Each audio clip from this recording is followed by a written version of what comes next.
Vrai, frères et sœurs. Beaucoup de gens ont une vision déformée de l'idolâtrie, pensant qu'elle est seulement liée au culte d'image, mais ce n'est pas tout à fait ainsi. L'idolâtrie est tout ce qui prend la place de notre foi en Dieu, en Jésus. Et cela ne s'applique pas seulement aux objets. De nombreuses églises sont contaminées par la sorcellerie, car elles idolâtrent leurs dirigeants. C'est-à-dire qu'elles ne adorent pas Jésus, mais ces hommes ou femmes qui prétendent être oints. Cependant, elles ont tort de ne pas conduire les gens à adorer uniquement le Seigneur. Le 5e signe, le rejet des dons spirituels. Si vous remarquez que la direction d'une église ignore les membres qui ont reçu des dons spirituels de Dieu, sachez que quelque chose ne va pas. J'ai été témoin de cas où Dieu a commencé à utiliser la vie d'un membre de l'église, bénissant les gens de cette communauté. Cependant, du jour au lendemain, ce frère a été retiré du ministère et n'a plus été invité aux événements de la congrégation. À une autre occasion, j'ai rencontré un couple qui a été expulsé d'une église traditionnelle parce que, pendant le temps de louange, tous deux ont reçu le don des langues ensemble. Et le pasteur les a invités à partir et à trouver une autre église. Une véritable église chrétienne encourage les gens à développer leurs dons avec sagesse, ordre et décence, comme l'a enseigné l'apôtre Paul. Elle ne devrait pas simplement tourner le dos aux personnes à cause de la jalousie, de l'envie ou de la religiosité. Le diable est la manifestation du Saint-Esprit dans l'Église et fait donc tout pour causer la discorde et la rivalité parmi les frères. Le 6e signe est l'apostasie. C'est un mot que nous avons beaucoup entendu ces derniers temps, surtout lorsque quelqu'un prêche sur les signes du retour du Christ. Le mot apostasie signifie l'abandon ou la renonciation de la foi en Jésus.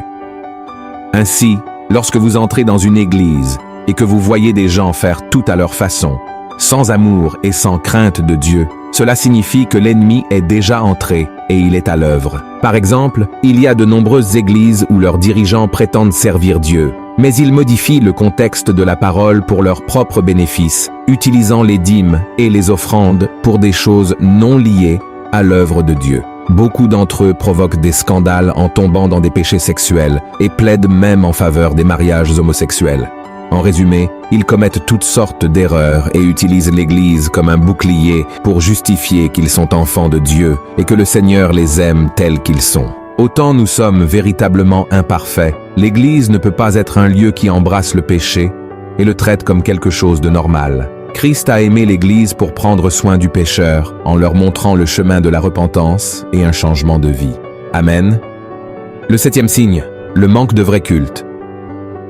Cela est également lié à l'apostasie dont nous venons de parler, mais je voulais séparer ce point dans un sujet exclusif, car de nombreuses églises de nos jours transforment le culte en simplement une performance, un spectacle plein de lumière, de son, d'émotionnalisme, mais dépourvu d'authenticité et de sincérité.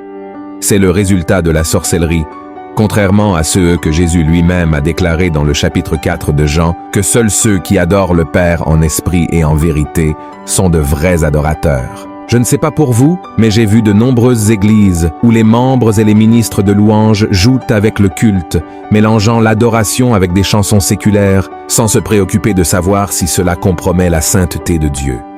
Lorsque vous venez dans une telle église, vous remarquez un environnement animé, mais dépourvu de vraie paix, parce que le Saint-Esprit n'est plus là. Par conséquent, il devient très courant de voir des gens distraits, agités et utilisant leur téléphone pendant le temps de culte. Cela s'applique également aux prédications où les prédicateurs s'habillent de manière serrée, portent des vêtements sensuels, ressemblant à des artistes du monde. Je ne dis pas qu'une personne ne peut pas être élégante, mais l'accent est trop mis sur l'apparence physique, cherchant l'attention pour soi-même. Avant de conclure, je veux ouvrir vos yeux sur quelque chose qui peut vous rendre cible de ce piège diabolique appelé sorcellerie. Dans l'Ancien Testament, la Bible montre que le roi Saül a perdu l'onction que Dieu avait versée sur lui en se livrant à des pratiques occultes. Voyez ce que le prophète Samuel lui a dit. « Car la désobéissance est aussi coupable que la divination, et la résistance ne l'est pas moins que l'idolâtrie et les téraphimes. Puisque tu as rejeté la parole de l'Éternel, il te rejette aussi comme roi. Regardez ceci, frères et sœurs, la rébellion consiste à pécher délibérément contre Dieu, avec l'intention de désobéir, en choisissant le péché, en sachant que c'est mal, et en ne se repentant pas du tout. Alors la question est, y a-t-il un domaine de votre vie dominé par ce type de sorcellerie?